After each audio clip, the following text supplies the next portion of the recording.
BJP ঐক্যবদ্ধ একটি সংগঠন হিসেবে বাংলায় শুধু আত্মপ্রকাশ করেনি, একদম 1%, 2% শতাংশ হিসেবে 1%, 2%র জায়গা থেকে 4%র জায়গা থেকে 20%র জায়গা থেকে আমরা আজকে এই রাজ্যের প্রধান বিরোধী দল এবং মানুষ এই বাইনারি তৈরি করেছেন, হয় তৃণমূল নইলে বিজেপি।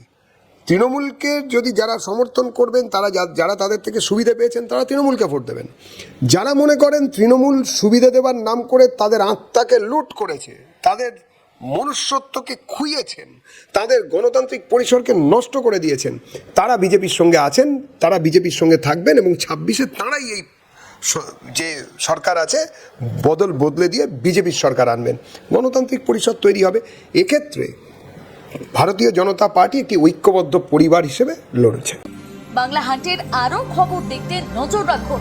বাংলা খবর মানেই বাংলা হান্ট।